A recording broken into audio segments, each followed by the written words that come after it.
बिस्मिल्लाहिर्रहमानिर्रहीम। अस्सलाम वालेकुम नाज़रीन, मैं हूं आपका होस्ट अहमद फ़वाद। आज तारीख़ है 21 जून और दिन है हफ्ते का। 3 ख़बरें आज की व्लॉग में आपके साथ में शेयर करूंगा। पहली बड़ी ब्रेकिंग न्यूज़ तो ये है कि ईरान और इसराइल के मामले पर लेकर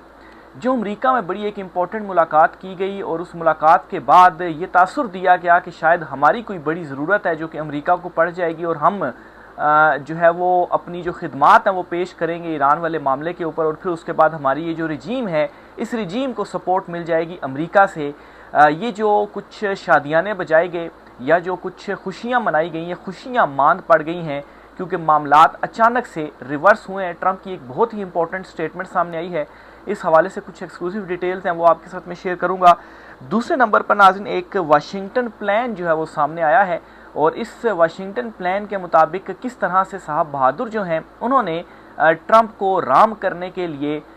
और मुलाकात करने के लिए कुछ कोशिशें की हैं। क्या स्टेप्स उठाए गए हैं इस पर भी कुछ तफसीलात सामने आई हैं, लेकिन इसके बावजूद जो मतलूबा नताइज थे वो हासिल नहीं किए जा सके। इसीलिए तकरीबन एक हफ़्ता हो गया है और अभी तक वो जो दौरा है अमेरिका का वो इख्तिताम पजीर नहीं हुआ और ज़्यादा फ्रूटफुल ये जो मुलाकात है वो भी साबित नहीं हो सकी। और आखिर में जो ख़बर आपके साथ शेयर करनी है वो ये है कि जो मौजूदा चुनतखब निज़ाम है इस निज़ाम ने ख़ुद ये एक्सेप्ट कर लिया है कि इस मुल्क में जमहूरी निज़ाम नहीं है बल्कि इस मुल्क में हाइब्रिड निज़ाम है, या आप कहें कि एक डिक्टेटरशिप है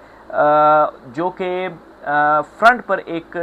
जो चुनतखब हुकूमत है उसके ज़रिए मामलात को चला रही है। इस पर भी कुछ एक्सक्लूसिव डिटेल्स हैं वो भी आज की व्लॉग में आपके साथ में शेयर करूंगा। सबसे पहली जो खबर आपके साथ शेयर करनी है वो वाशिंगटन प्लान के हवाले से है। वाशिंगटन प्लान के हवाले से ये ख्याल किया जाता है जी कि कोशिश ये की गई कि किसी तरीके से ट्रंप से मुलाकात की जाए, उसको राम किया जाए और अपनी जो खिदमात हैं किसी न किसी अंदाज में उसके सामने पेश की जाए। और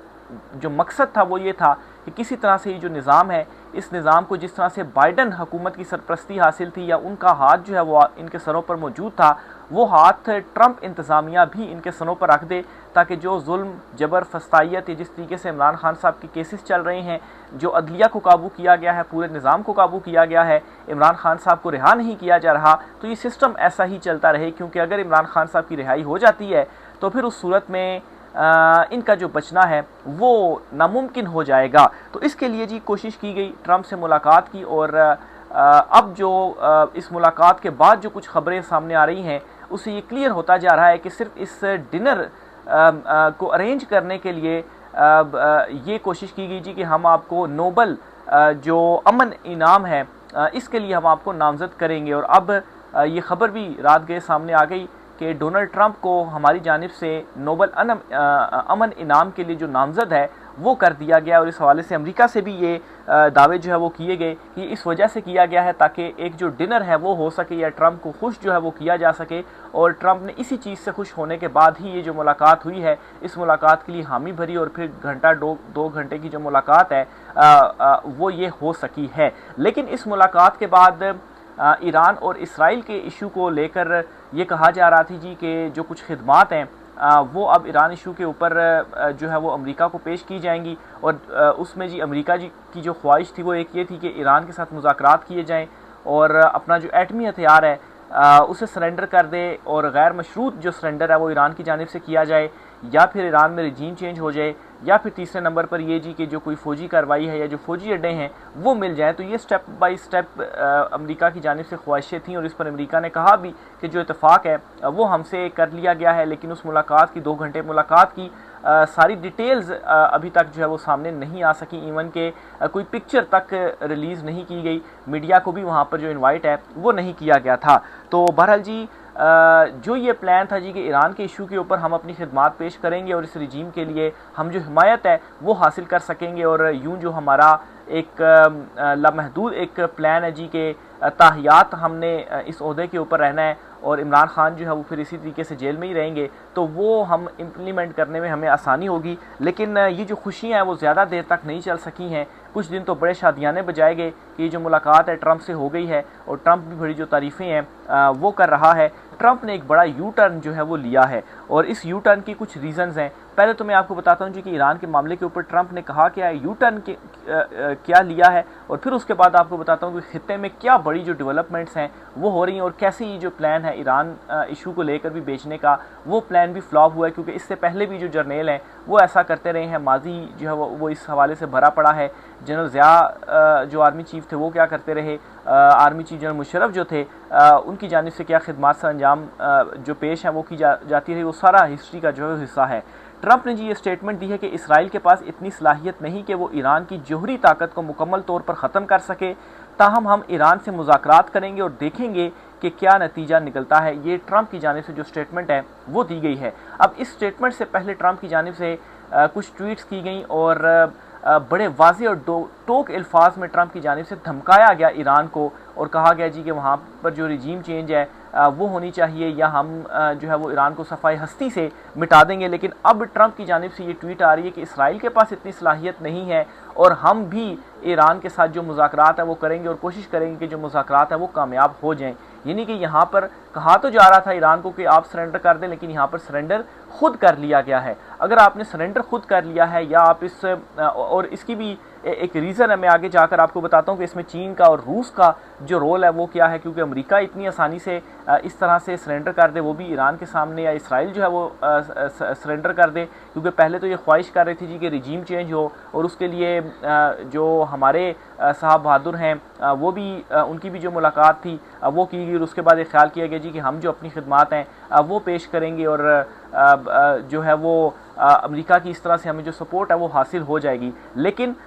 एक तो ये हुआ है जी कि ईरान और अमेरिका का जो राब्ता है वो बहाल हुआ है, और इससे पहले ट्रंप ने 2 हफ्तों की जो मोहलत है वो ईरान के हवाले से दी जी कि 2 हफ्ते हम देखेंगे, फिर और उसमें मुज़ाकरात की कोशिश करेंगे, फिर उसके बाद कोई जो फैसला है वो हम ईरान के हवाले से करेंगे। और साथ ही ये स्टेटमेंट भी दे दी जी कि हम जो मुज़ाकरात है वो चाहते हैं कि हो, और मुज़ाकरात में कामयाबी चाहते हैं। ऐसा क्यों हो रहा है? ऐसा इस वजह से हो रहा है जी कि एक तो ईरान ने भी थोड़ी सी अपनी जो स्टेटमेंट है जी, थोड़ा सा जो मौक़िफ़ है वो तब्दील किया है जंग बंदी के हवाले से, और दूसरा ये कि ईरान और इसराइल इशू के ऊपर जो आलमी बरादरी और बहुत ही इंपॉर्टेंट जो कंट्रीज़ हैं उनकी जानिब से सिफारती सतह पर और मुज़ाकरात के ज़रिए ये जो इशू है हल करने के लिए लगातार जो कोशिशें हैं वो की जा रही हैं। और अगर ये सिफारती सतह पर जो कोशिशें की जा रही हैं, अगर ये जंग बंदी हो जाती है, तो फिर एक जो रोल हमारी तरफ से गालबन ऑफ़र किया जा रहा था जी कि हम फिर ये रोल आपके लिए प्ले कर सकते हैं, या अमेरिका की जो ख्वाहिशें थी वो ख्वाहिशें फिर हमारे ज़रिए इम्प्लीमेंट हो सकती थी, तो सारी जो ख्वाहिशें हैं उनका फिर जो मकसद है वो फोत हो जाएगा, क्योंकि जंग बंदी तो हो जाएगी। और फिर इसी तरह से जो ये चुंतखीब रजीम है, इस चुंतखीब रजीम को जो एक सपोर्ट ये चाह रहे थे कि वहाँ से हो, वो सपोर्ट इनको नहीं मिलेगी। और अमेरिका के हवाले से ये मशहूर है कि वो कभी भी जो फ्री लंचेज़ है वो नहीं देता है। तो बहरहाल जी इसमें किन ममालिक ने जो कुछ इंपॉर्टेंट रोल है वो प्ले किया है, एक तो सऊदीया की जानिब से मुसलसल कोशिशें की जा रही हैं, फ़ोन कॉल्स की जा रही हैं, और दूसरा इसमें जो चीन है और रूस है वो भी इन्वॉल्व हो रहा है। चीन ने जिस तरीके से एक स्टेटमेंट इशू की थी जी, जिसमें उसने कहा था कि अमेरिका के बग़ैर भी जो दुनिया है वो आगे बढ़ सकती है, इसमें एक तरह से चीन ने साथ मांगा था यूरोप का भी, और ये जो हमारा सारा ब्लॉक है कि आप अमेरिका को के साथ चलने के बजाय हमारे साथ जो है वो आप चलें। तो इससे ज़ाहिर सी बात है कि अमेरिका को तड़ी थी कि अगर अमेरिका इस तरह से जंगों के अंदर पड़ जाता है तो फिर उसके बाद वो अपनी जो इकॉनमी है उसको किस तरह से संभालेगा। चीन मुसलसल आगे बढ़ता जा रहा है। और फिर इसी तरीके से रूस और यूक्रेन वाले मामले के ऊपर ट्रंप ने जो सारा यूरोपियन ब्लॉक था उसकी मुखालफत करते हुए और जंग बंदी की कोशिश और मुआहदे की कोशिश कर रहा है। और इस दौरान रूस ने भी ईरान वाले मामले के ऊपर इम्पोर्टेंट जो रोल है वो प्ले किया। और अगर अमेरिका की तरफ से कुछ ईरान के ऊपर किया जाता है तो फिर इसमें जो रूस है वो भी मुखालफत में खड़ा होगा। तो एक तरफ तो अमेरिका रूस से ताल्लुकात जो है वो बढ़ा रहा है ताकि चीन जो एक उभरती हुई ताकत है या अगली जो वो पावर बनने जा रही है सुपर, उसको रोका जा सके। तो फिर दूसरी तरफ वो कैसे रूस के साथ जो पंगा है वो ले सकता है। इसमें जी डेवलपमेंट ये हुई है कि 5 जो जहाज़ हैं चीन के वो ईरान पहुंचे और उनके हवाले से गुमान किया जा रहा है कि वो कोई फ़ौजी जो एक खेप है वो हो सकती है। फिर रूस जो है वो भी इस मामले में शामिल हो गया, उसकी भी स्टेटमेंट्स आ रही हैं और ईरान की जो हिमायत है रूस की जानिब से वो भी की जा रही है। तो ये वो सारी डेवलपमेंट्स हुई हैं जिसने मजबूर किया है ट्रंप को भी कि वो भी यू टर्न ले और उसने ये स्टेटमेंट दी है जी कि मुज़ाकरात के ज़रिए हम जो चीज़ें हैं वो हल करेंगे, और मुज़ाकरात के ज़रिए अगर होती हैं तो फिर यहाँ पर जो हमारी चुनतखीब एक रजीम है उसकी जो ज़रूरत है वो फिर नहीं पड़ेगी। जो मुलाकातों की कोशिश की जा रही है या जो ट्रंप को राम करने की कोशिश की जा रही है और एक जो सपोर्ट है वो हासिल करने की कोशिश की जा रही है, और अगर ये नहीं होता तो फिर जो अमेरिका है वो ऐसी वो कहते हैं ना कि फ्री लंच वो कभी भी ऑफ़र नहीं करता। इवन कि वो उसने खाली लंच पर मदऊ करने के लिए जो उसकी कीमत थी वो ये थी जी कि नोबल इनाम जो है इसके लिए नामज़द करना पड़ा, उसको खुश करना पड़ा, और फिर उसके बाद जाकर सिर्फ जो मुलाकात है वो हो सकी। मुलाकात में जो चीज़ें तय हुई, जो रोल आपकी जानिब से ऑफ़र किया गया, तो अगर ये चीज़ नहीं होती तो फिर ऐसी क्या वो बड़ी डिमांड होगी जो कि अमेरिका की जानिब से जो है वो की जाएगी इस रजीम की सपोर्ट के लिए। तो बहरहाल एक तो ये डेवलपमेंट्स जो हैं वो हुई हैं। दूसरे नंबर पर जी अमेरिका के अंदर से जो वहाँ का जो कुछ सीनियर तज्ज़ियाकार हैं वो ये बात बता रहे हैं जी कि ये जो मुलाकात है ये कोई ज़्यादा फ्रूटफुल साबित नहीं हो रही है, और वो किन चीज़ों की बुनियाद पर बता रहे हैं जो डिटेल्स मैं आपके साथ पीछे सारी शेयर कर चुका हूँ। तो उनका भी इस हवाले से मौक़िफ़ यही है जी कि जो मुलाकात है वो ज़्यादा फ्रूटफुल साबित नहीं हुई, और इसकी एक रीज़न हम एक और भी आपको फैक्ट बताता चलूँ कि अभी तक ये जो दौरा है ये ख़त्म नहीं हुआ। तो आखिर ऐसा क्या है कि ये जो दौरा है वो ख़त्म ही नहीं हो रहा। 1 हफ़्ते का ये दौरा हो गया है, और फिर उसके बाद ऐसी क्या वहाँ पर मुलाकातें या ऐसा क्या वहाँ पर हासिल करने की कोशिश की जा रही है कि जो अभी तक हासिल नहीं हो रहा, जिसकी वजह से जो दौरा है वो अभी तक चल रहा है। तो ये भी एक और बड़ा एक फैक्ट है जिसको हम ये अज्यूम कर सकते हैं जी कि वाकई जो मतलूबा नताइज हैं वो हासिल नहीं हो रहे, इसी वजह से दौरा ख़त्म नहीं किया जा रहा। और इस अदली हुकूमत के मुँह पर भी एक चपेट है कि वहाँ पर जाकर मुलाकातें कर कर ये बताया गया कि ये वाकई अर्दली हुकूमत ही है, और इस हवाले से एक बड़ा जो इतराफ़ है वो भी कर लिया गया है। और ख्वाजा आसिफ ने एक बड़ी इंपॉर्टेंट जो स्टेटमेंट है वो दी है। उनकी स्टेटमेंट पहले आपके सामने मैं रखता हूँ जी कि कैसे उन्होंने ख़ुद ये इकरार कर लिया है कि इस वक्त मुल्क में जमहूरियत नहीं है बल्कि एक हाइब्रिड निज़ाम है। वो क्या कहते हैं जी, अच्छा कल तक ये इमरान खान को कहते थे कि आप जो है वो चुनतखीब हैं, और आज अपने मुँह से अपने हवाले से ये इकरार कर रहे हैं कि नहीं हम चुनतखीब हैं। कल तक इमरान खान को सेम पेज और हाइब्रिड रजीम के ताने देने वाले आज फ़ख्र से इंटरव्यू में बताते फिर रहे हैं कि हम मानते हैं कि हम एक हाइब्रिड निज़ाम का हिस्सा हैं, और हमारी ये हसरत है कि ये निज़ाम तो 1990 से ही शुरू हो जाना चाहिए था। यानी कि ये ख्वाजा आसिफ जो हैं उन्होंने स्टेटमेंट दी है कि हम एक हाइब्रिड निज़ाम का हिस्सा हैं और ये निज़ाम 1990 से ही शुरू हो जाना चाहिए था। तो ये वो लोग हैं जी जो कि अब इकरार कर रहे हैं, और इमरान खान जो कहते थे ना इनको कि ये अर्दली हुकूमत है, ये चुनतखीब हैं, ये बूट पॉलिश करते हैं, तो इनका इकरार ये अपने मुंह से अब कर रहे हैं। और इनकी आप देखें कि उठाने की जो एक वो है वो इस कदर बढ़ गई कि कहते हैं जी कि 1990 से ही ये जो सिस्टम है वो होना चाहिए था, ये हाइब्रिड जो सिस्टम वो होना चाहिए था। अगर ऐसा होता तो अब तक पाकिस्तान पता नहीं कहाँ से कहाँ तक पहुँच चुका होता। अब गुज़श्ता 3 सालों का खाली जो एक एनालिसिस है, डीप एनालिसिस, वो करने तो आपको समझ लग जाएगी कि अगर ये 90 से होता तो अभी तक पता नहीं ये जो मुल्क है उसकी क्या हालत होती, क्योंकि 3 सालों में इतनी बुरी हालत हो चुकी है कि माशत जो है माशत क्या बेरोज़गारी इतनी बढ़ चुकी है, हर चीज़ में आप खसारे में और आप नेगेटिव में हैं। हालांकि ये तमाम तर जो चीज़ें हैं वो इमरान खान साहब के टाइम के ऊपर दौरे हुकूमत में दुरुस्त सिमत में जो है वो जा चुकी थी और बेहतरी की तरफ जा रही थी। सिर्फ़ और सिर्फ आप पेट्रोल की खाली एग्जांपल ले लें, उस वक्त